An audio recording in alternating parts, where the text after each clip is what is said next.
and welcome to Connections Radio Show, where we talk about ideas that matter. I'm glad you've made the connection and are with us today. I'm Lori Fitz, your host, and the goal of our show is to explore a wide range of topics that challenge us to see ourselves, our community, and the world around us in ways that get us thinking, get us imagining, get us talking, get us connected, and perhaps inspired or challenged to do just a bit more because we made the connection. My co-host, Rick Bernardo, has invited a community enricher, and we'll have him be sharing about his journey of art, spirit, and connection. Rick, tell us a little bit about your guest. Good morning. We have Patrick Cabello Hansel, who I met through my work years ago with In the Heart of the Beast Theater, that organization is sort of a crossroads where we've had different people working with them on this program before. But Patrick was co-pastor of that church for many years. And as part of, for example, Natividad, which is a Christmas roaming puppet tour of You're the Stranger in the Streets looking for a home with Mary and Joseph. And it was just one of the most moving things to be part of it in the winter. And it all concluded at their church together. And I always got the sense from Patrick and Louisa both that there were community connections big time. And it was so beautiful. Welcome, Patrick. Thanks. Good to be here.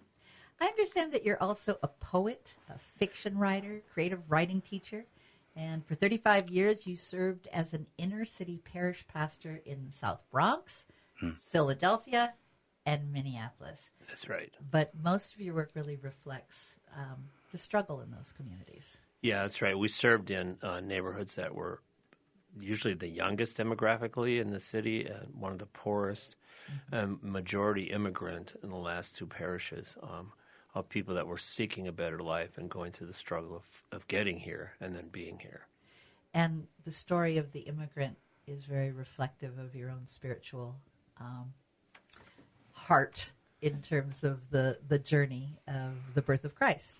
Right, and actually my personal journey, too, that I was raised Roman Catholic. We lived a block and a half from the church. I went to church almost every single day, but in high school became an atheist. And as I realized looking back now, it wasn't because I had a problem with God. I had a problem with that the church was not taking seriously the call for justice and mercy in the public sphere. Issues like the war in Vietnam, civil rights, women's rights. And so I kind of had wandered for years and then came back to faith after I encountered people who believed but also who trusted that God was calling them to do great things in the city. And you went to seminary. I did, What yes. seminary did you go to? I went to Christ Seminary Seminex in St. Louis, which is its history is interesting. They just had the 50th anniversary. It split off from the Lutheran Church Missouri Synod Seminary when the president and the faculty members were being harassed and then fired for, quote, teaching unsound doctrine because they were not super conservative. So that's the seminary I went to. And with that, my guess is that you found a home in terms of community there of like-minded. Yeah, and I think for me that there wasn't a campus per se. It was in different office buildings, but it was right down. The last time it was right down in what was called Skid Row then of St. Louis, so that you couldn't help but think about what was going on outside the walls. And to me, that was important. It wasn't just academic, wonderings about theology. It was like, well, what does this have to do with the people there sleeping on the street or begging? Did you go there with the intention that someday you wanted to work with the socioeconomic disadvantaged, the areas that were the most challenged, or was that a discovery by going there that was a part of your calling? No, I had that before, and it was affirmed when I was in college. When I had a conversion back to faith, I was going to St. Olaf, and my senior year I did an internship and was so blessed. It was in the north side of Minneapolis at a small church called Prince of Glory Lutheran on the north side, which was in the housing project, and that was the first time ever in my life that I felt accepted just as I was. That I didn't have to be somebody else. I didn't have to follow a certain set of rules. Yeah. And where did you grow up? I grew up in Austin, Minnesota. Yep. I smile Hormel, and That's my aunt worked at Hormel, and she grew Okay. her family in Austin. So yes, I'm Yeah. very familiar with the Austin community. But it's also a town that produces good writers. Yes, it does. Richard Eberhard, who won the Pulitzer. Yes. Oh, Tim O'Brien, who wrote Going After Cacciato and the Things I Carried. He lived there till he was 10. And a few others. So it's more- John Madden, too, actually.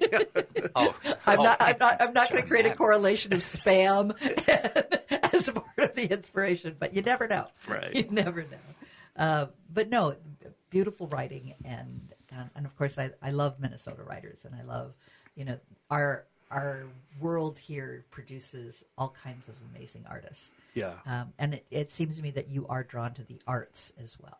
absolutely, yeah. And was that also part of your intention in going to school, was to find a way to bring arts to it, or was that a discovery process? That was a discovery in college, that I went through a whole big change of, I was pre-law, I was going to become a lawyer, work in the inner city, but I really discovered that, no, that wasn't satisfying enough. There's always been a mystical part of me, even when I was an atheist, and it's like I need a connection that's deeper than just the rational mind, and that's what led me to poetry. And also, my first girlfriend dumped me when I was a senior in college. And I wrote my first good poem about that. Not about getting dumped, but about but about what we had before. The aftermath allowed you to explore. Yeah. Well, it also it was fun because I was in pain, but I wrote a poem not about pain, but about celebration of what we had, and that allowed me to enter that in a different kind of way. So. Well, in our next few segments, we're going to explore some 3 tenets that are important to you that you have developed over the years. And I want to just preview it by making sure, Rick, that you share all the websites that people can learn more about. yeah. There are two main ones to go to. One is Arte Cabello Hansel, Arte A-R-T-E. Cabello is spelled C-A-B-E-L-L-O, and Hansel is pretty much the way you think Hansel, and it's .com. And there's also Samia Center. Samia is M-I-L-L-A. Samia Center, that's .org. And those are 2 wonderful sites to start to get an overview of what Patrick's been up to. And we'll learn more in our next segment. Our next segment, we're going to be exploring radical hospitality. So stay with us. We'll be right back.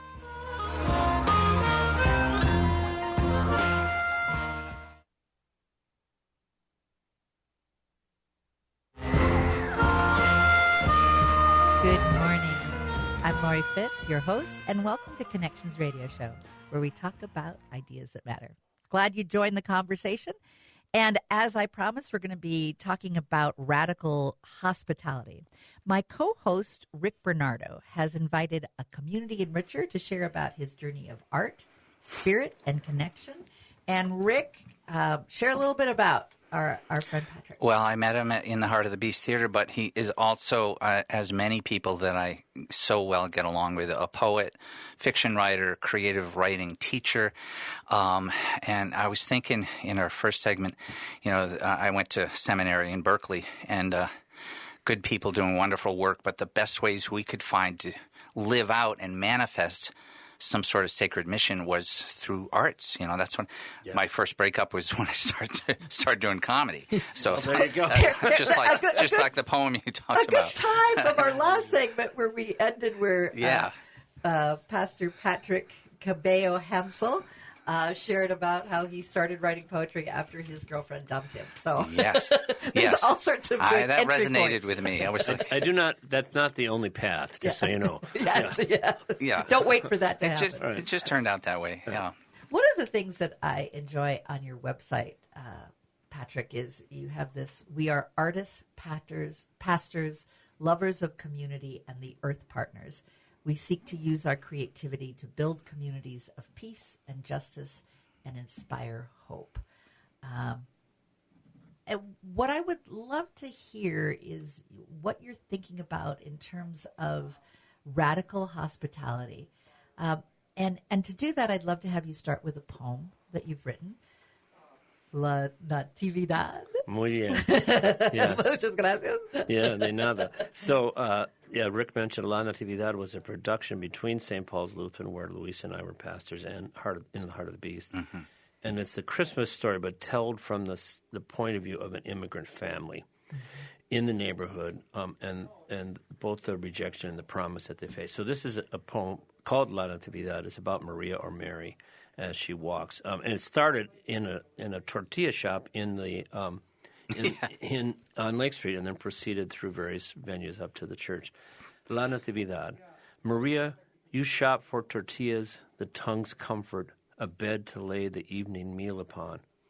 One eye out for La Migra, one ear cocked for a shout, a boot, a hard knock at the door. You hear the bells of tricky angels troubling. You listen to the voice of God that tells you your womb is a quarry of bright diamonds, a pond bearing wounded fish into the world. How do you explain that to a man who spends his day talking to wood? Finally, you walk, together and alone. You take your feet and the child feasting on your darkness, and you carry into the night, trusting that the dust you walk on, the water you caress with your eyes, is the same dust, the same dew that God used to make the world, to make the man and woman one and apart and free. You cross a bridge, you don't look back. You march into the holy abandoned rock where beasts assemble, and you wait.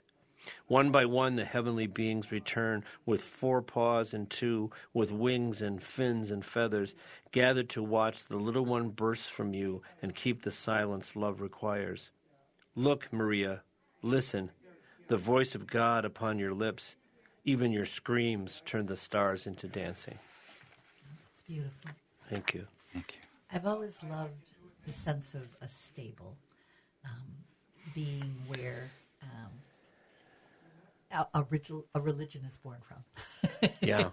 There's something very... I have horses, and I go into my stable, and it is my place where I feel the most stable. There is a richness in the animals coming together. Yeah, there's a richness absolutely. as they eat their hay, and there's a peace there that is very special. Yeah, there's a connection to the earth that we can overlook sometimes. So, yeah. And radical hospitality. Tell me about how that connects for you. Well, Maria or Mary, we usually tell the Christmas story. It's kind of sanitized. It's so nice and sweet. It was a terrible situation for them, but the hope was born out of that. They have to leave their town because of senses of an occupier. They have to go to a town they don't know. Later, the king wants to kill the little baby, and they become political refugees.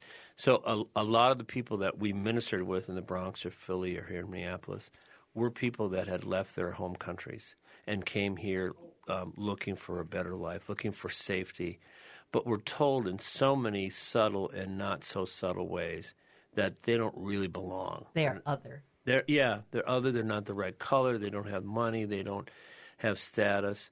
And so what we try to not just preach but to practice is this radical hospitality, that everyone is welcome, everyone, including maybe those who are suffering from some terrible things, addiction, or who have, criminal records, or who are non-traditional in terms of their lifestyle, that everyone's welcome. It doesn't mean every activity is welcome, but that everyone is welcome, and that God's love is not based on how good you are, but on how great God is, that God is there. Yeah. We had another minister earlier on this year, and I asked her, with the challenges that we keep facing, and hope is kind of hard to find in this difficult time. It just can be overwhelming. What was her thought on what we needed to do? And she was great. She's like, we need to all eat at the table together, and we need music. Yeah. Susan Sparks from Madison Avenue Baptist Church. Oh, okay. She did comedy too. That's how I met her. Yeah. Well, we had, when we were in a church in Philly, it's a church that we started. It was from the ground up. And one of the little kids who came, I think he was like 9 or 10, he was talking to one of his friends, and he was invited him to church. Hey, you should come to church. And He goes, well, what do you do at church? And he goes, well, we go upstairs and we pray and we sing, and then we go downstairs and we eat. And I go, that's perfect. That's a great church. Yeah. That gets a gold star. Yes. There's different levels. Yeah. But it's wonderful. So in terms of your thoughts about what we can do for radical hospitality, what does that mean for each one of us that are listening that could do something? What could be our heart for radical hospitality? Well, I think particularly with the divisiveness in our country right now and in the world, that sitting with somebody that is really different and that you disagree with requires spiritual openness and discipline, because it's uncomfortable. It's uncomfortable to think that there are people out there that don't like who I am or don't know who I am, maybe, and that's why maybe they're afraid. And that's not an easy kind of thing. We all kind of seek comfort, and comfort is important, but change doesn't come out of comfort. You don't change because things are going so well. You change because things aren't, and you want to find a new way. And it's so hard to let go of the want, or sometimes it's just a psychological need to be right. We just Steve Holmes, or another pastor, was talking about that died sense of, like, our egos are really sensitive about that, and it's hard to let that go for the moment and just be with somebody. Right. Yeah.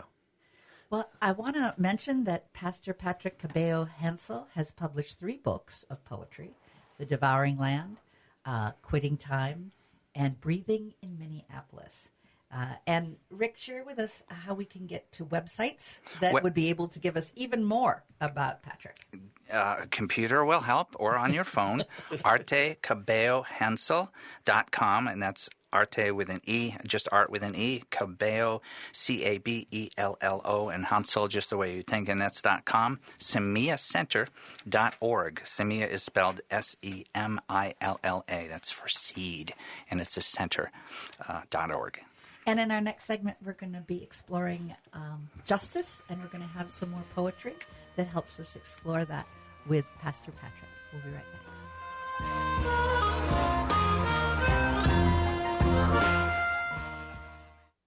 Welcome back to Connections Radio Show, where we talk about ideas that matter. I'm so glad you joined the conversation. We're having a great conversation today. As we explore some ideas that have to do with community, art, spirituality, how we weave a lot of that together and be able to create a deeper sense of connection. Pastor Patrick Cabello Hansel is an artist. He brings great spirit, and he strives for connection. As I had said in one of the other segments, I really particularly like, it's in his website. We are artists, pastors, lovers of community, and the earth partners. We seek to use our creativity to build communities of peace and justice and inspire hope. Patrick's poetry, short stories, and essays have been published in over 85 journals and anthologies. That's in the United States, in the UK, Ireland, Philippines, and Israel, and probably more by the time you hear this. I hope so. Yeah. It keeps going. Yeah. And you're old friends? Sort of old friends. We work professionally, literally, in the streets of Powderhorn Phillips community, artistically. So there's a whole story there. But when you were talking about radical hospitality before, and I was reminded of the I think Warsan Shiri. You ever heard the quote? No one leaves home unless home is the mouth of a shark. Right. And the people you are committed to live in that place in different levels and different ways and spins of that. And there's such a connection between the beauty of how you can put something poetically and being fair to people and justice. Yeah, yeah. And we are going to be exploring justice in this segment. And we've asked Patrick to share a poem with us, and he'll be sharing Unforgiven, I Wake to a Burning City. So this is a poem from my latest book called Breathing in Minneapolis. So you can imagine it's about what happened in 2020, 2021 with COVID, the murder of George Floyd, the destruction of much of Lake Street, and and the attack on immigrants in the election. There's a lot of stuff happening in 2020.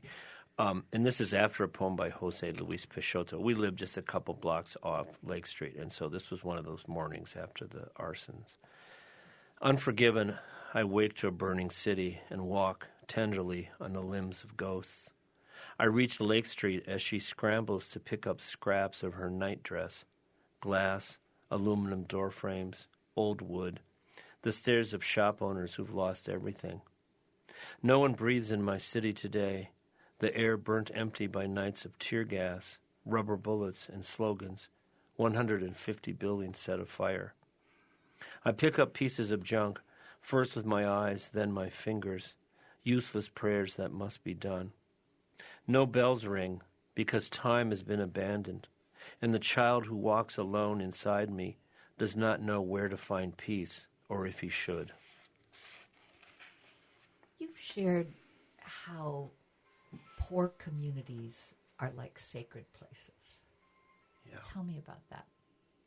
Yeah, which is the opposite of how they're seen, in the greater culture, that they're seen as.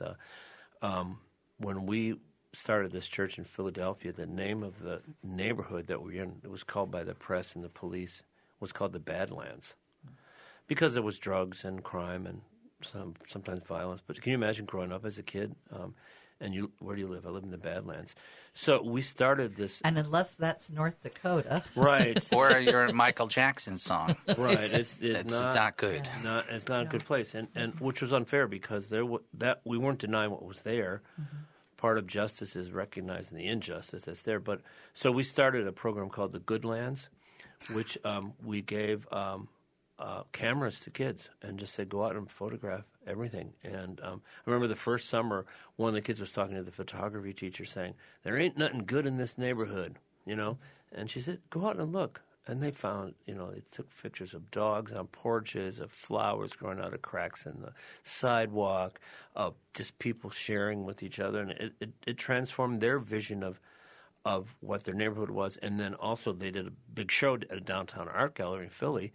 It got other people to think maybe, West Kensington, Fair Hill section of Philly is not so bad. We did the same thing in Minneapolis. They're the photography project at the Semia Center for Healing in the Arts, which Luis and I established.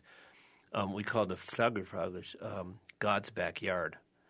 And we'd sent kids down the alleyways because in Minneapolis, like a lot of other places, stuff happens in the backyard. In the alleys. Yeah, the front yard. Back. Yeah, the front yard is, fine. Yeah, the front yard is just clean and nothing going on. The backyard has got your little swimming pool for the toddlers, and you got your barbecue, and you got your tomato plants, and that's where people hang out.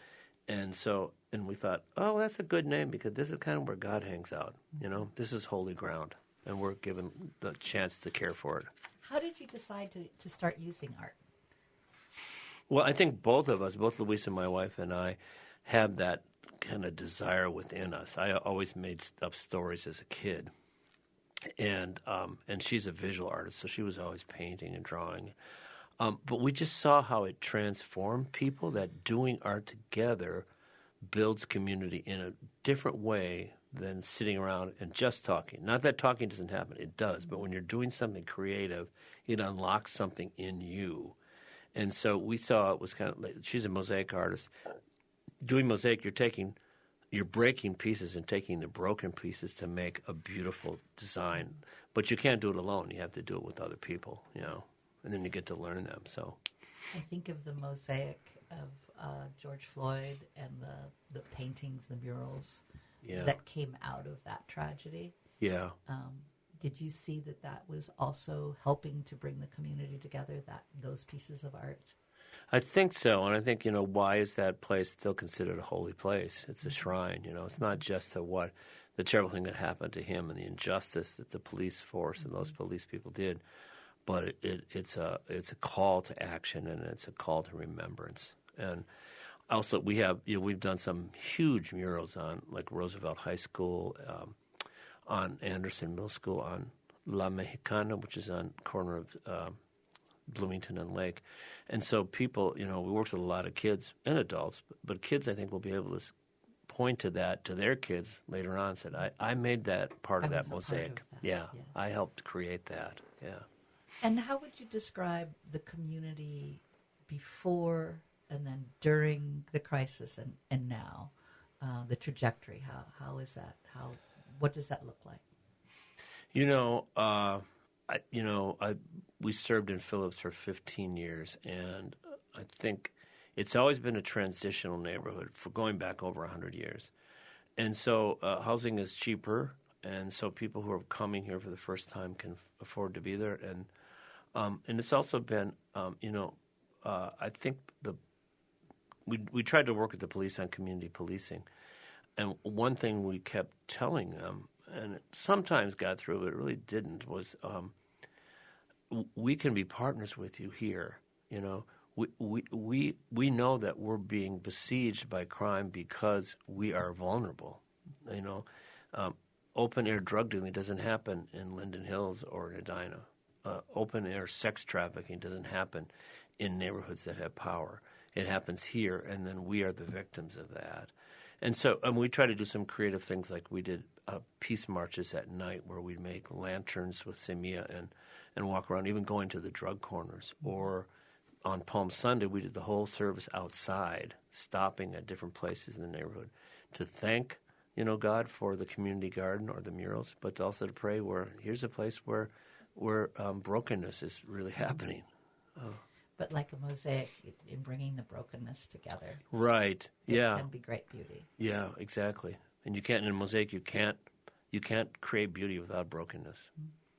And there are great examples in what you're describing of, even if something isn't ostensibly beautiful to look at, if you frame it properly inside a commitment to honor the sacredness of people or life, that's beautiful. And that's so much of art as well. It's not necessarily pretty. Right. Yeah, and in fact, I remember getting a tape once of some songs we wanted to use in church, or a CD, and it was every voice sounded the same on it, and it was the most boring tape I've ever heard.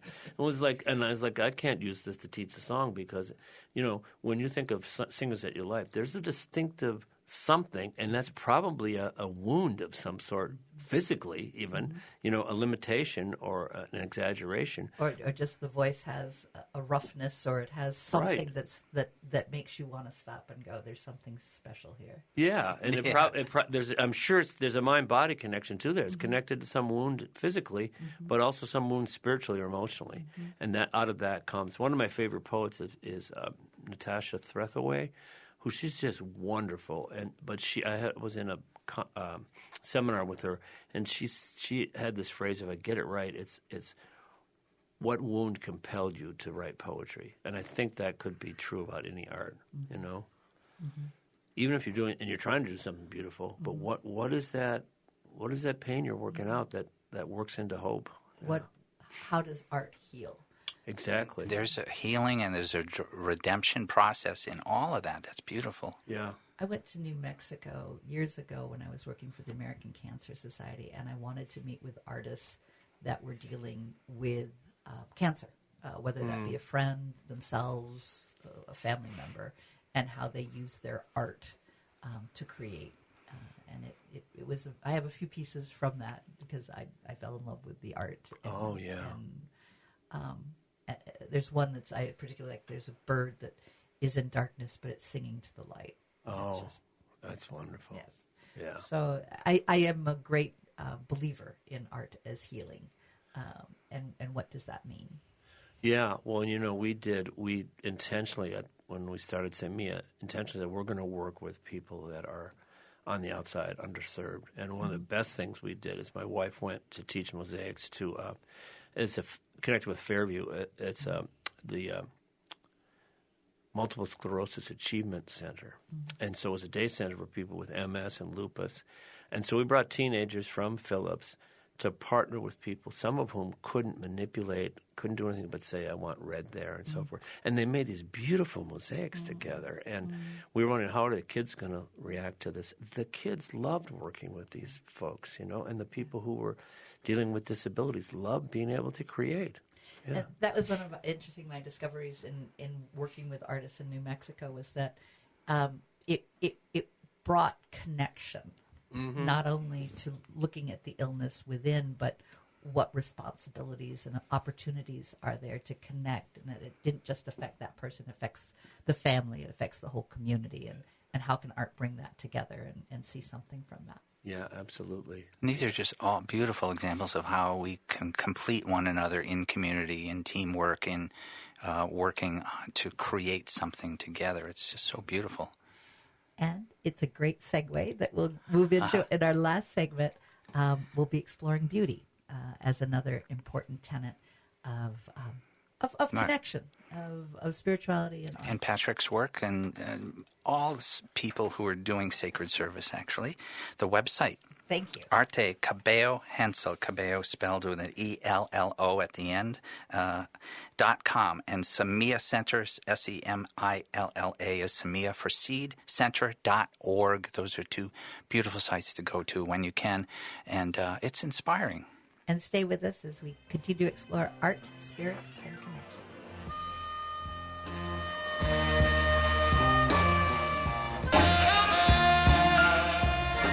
Welcome back to Connections Radio Show. So glad that you joined us today. We've been exploring art, spirit, and connection. We have been looking at the work of Pastor Patrick Cabello. Cabello. Yeah. Cabello. Easy for me to say. Yeah. Thank you. And Patrick is a fiction writer. He's got a novella, Searching, which was serialized in 33 issues of the Ally News. And its sequel, Returning, is running in the same paper. And he's also been the founding editor of The Phoenix of Phillips, a literary magazine by the most diverse neighborhood in Minnesota. Welcome, Patrick. Thanks. Good to be here. Yeah. We're glad that you're here as well. And each segment, we've asked you to bring a poem to explore the three deep dives that we wanted to do today. Our first deep dive was on radical hospitality. Our second deep dive was on justice. And in this one, we are exploring beauty. And the poem that we've asked you to bring, the name of it is Gorilla. No, excuse me. Got to get back to the title of my poem here. But You're going to have to tell me. I know Patrick knows it. Yeah. It's, tips for painting a mural. I found it. Yeah. It's actually a longer title, but it's called Tips for Teens Painting a Mural on 26th and 15th in Minneapolis. So, oh, geez. Yeah, but that was too long to say more than once. So, the genesis of this is at Semilla Center. We started a program called Young Leaders, which teaches kids how to be leaders and also prepare for the job market. And art was a big thing they did. So this is about a mural they did on the 26th and 15th in Minneapolis, and what they had to go through to just do this. Gently pick up 12 needles on the first day, a few drops of blood and smack falling onto the sidewalk, inconvenient children of a marriage gone astray. Prime the wood with unvarnished hope. Believe that flowers blossom in the womb of pain, that pistil and stamen are the oldest angels, that color is the midwife of joy. Then surrender your paintbrush to anarchy and grace. Make every stroke sing. Take plenty of water breaks. Paint on your neighbor only as you would have them paint on you. Imagine the wall is your first sleepover with your BFF. Play dress-up with your losses and your love. Don't forget to paint your toes bright pink. Make your eyes birth beauty the world has missed.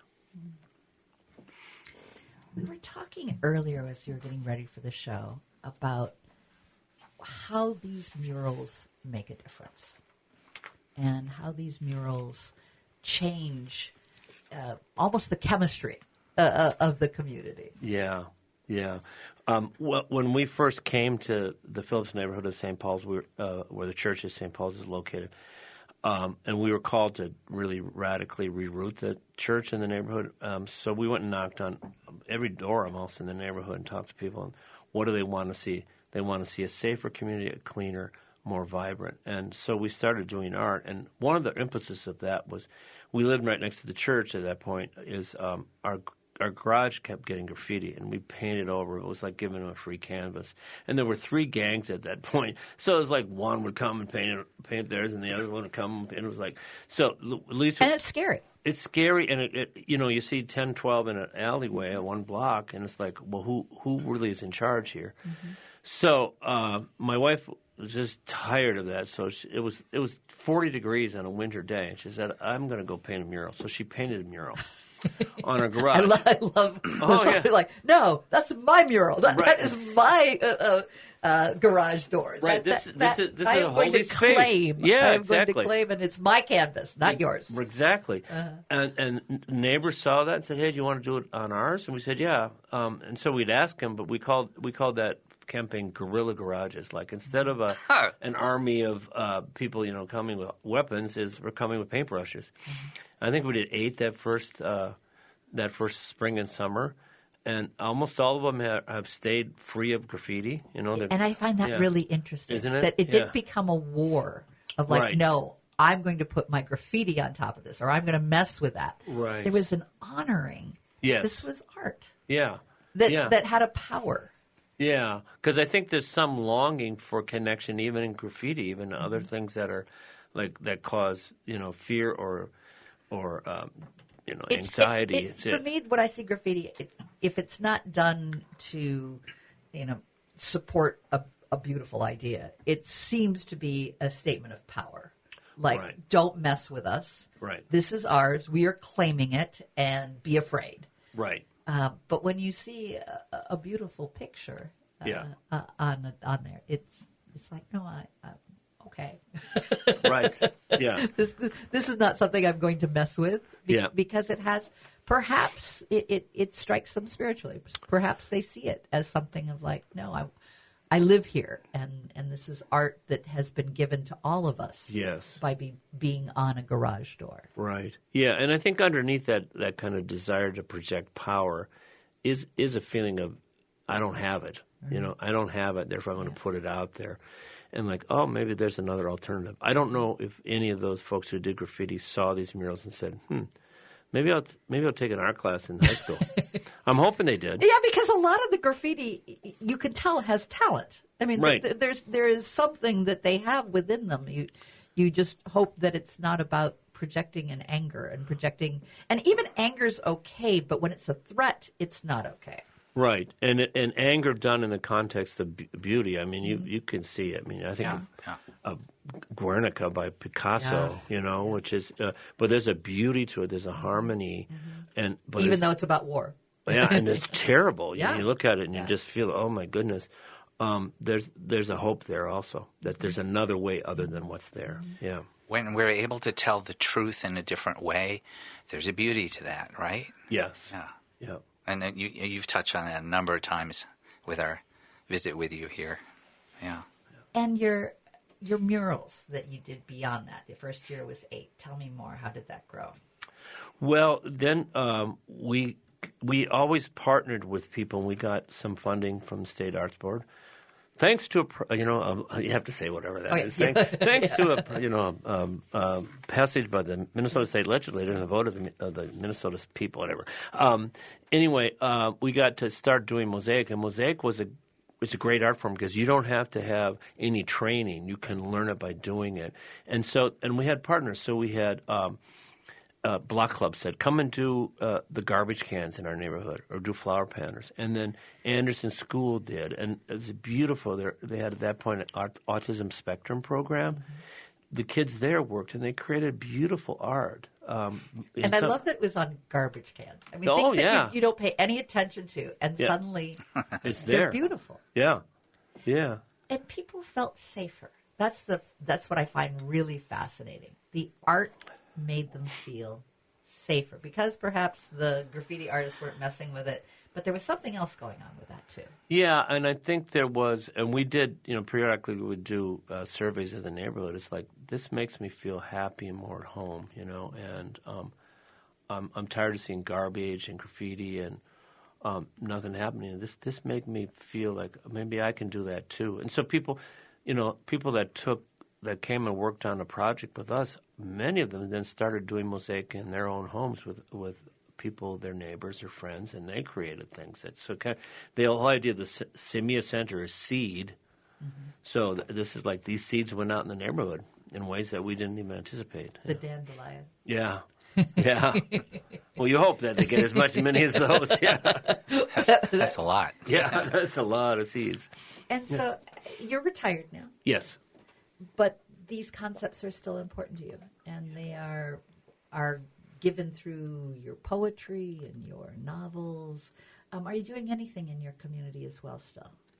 Yeah, well, we're retired, but we belong to a church, but we're not the pastors of the church, which is really nice, to go there. Yeah. We don't have to go to any meetings. And, but both my wife and I are doing – she's working on a big mosaic piece for a columbarium where the ashes will be placed for a church up in Coon Rapids, Faith Lutheran. I've been teaching a class called Writing with Our Ancestors because I think that's another level of connection that people are longing for. And so we've been doing classes about how to write poems to your ancestors and then taking their voice as a persona and writing back to you. Oh, my goodness. And actually we're coming out with a chapbook. It'll be out at the end of June. We've done this will be our 4th annual. There's a cemetery on corner of Cedar Lake called Pioneers and Soldiers. It's a very historic cemetery. And we've done poetry readings with jazz. Now, this will be our 4th year in a row. It's on June 29th at 2 p.m. It's a wonderful place to do poetry and music. You don't think about cemeteries necessarily as places of life, but they really are. It's interesting. In the South, it's much more so. In the South, in there's Mexico there's picnics, yeah. There's family reunions. Oh, yeah. It's like Yeah. include everyone. Yeah. And what are the 3 books that you have out now? Yes. One is called The Devouring Land, which is a lot about immigrants, life in the city, and also about water. Okay. The Devouring Land. Quitting Time, which is an extended elegy to my father, Walter. And then Breathing in Minneapolis, which is about a lot about 2020. And so there's sections about George Floyd and what happened afterwards. But there's also sections about being a pastor during COVID and how challenging that was. And then the final section is called For the Beauty of the Earth. Is one of the things that COVID did for me and probably a lot of people is we couldn't do anything. So I, like every morning for several weeks, over a month, I walked the same route in the neighborhood. And it was a nice spring like this one. And just noticed what was going on, that I didn't have time for. I didn't take the time. Oh, that's how that bush buds out, or, oh, the birds are back, and that the earth really had a beautiful time because we weren't polluting it as much, for one thing. Pictures, satellite pictures that show, oh, my goodness, how during that time when we weren't driving cars and we weren't doing a lot of things, there was a reclamation of the world. And it almost felt like we all got a big reset. Yeah. Yeah. It was terrible that we needed that to pain and the death to do that, but yeah. And in ministering to individuals during that time, that I assume there was lots of loss going on and challenges in facing in that community. Did you make some discoveries with that as well in how to make those connections during a very challenging and scary time? Yeah, and it was a challenge because the poor folks and immigrants included weren't necessarily have the technological connections to do the Zoom worship. Yeah. So we try to do some other ways of staying in touch. But we continued to say, okay, what can we do? We can still plant the gardens. We can still do some things online, and we did that. And created the connection. Yeah. Well, thank you for your time today and giving us some good thoughts in terms of how we can bring our art to community. And those maybe dandelion seeds can go further with our radio show as well. Amen is right.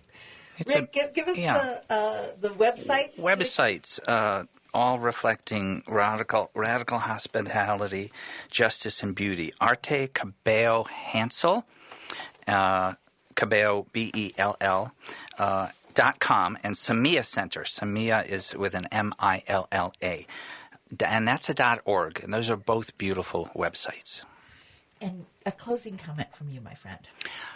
Just that art, beauty, and truth, and justice, I think they all hang out at the same spiritual depth, and they reflect out in just so many different ways as we are alive together. And I toast radical hospitality and excited about how we can continue to search for justice, and all through the opportunities that beauty gives us. Thank you. Take care.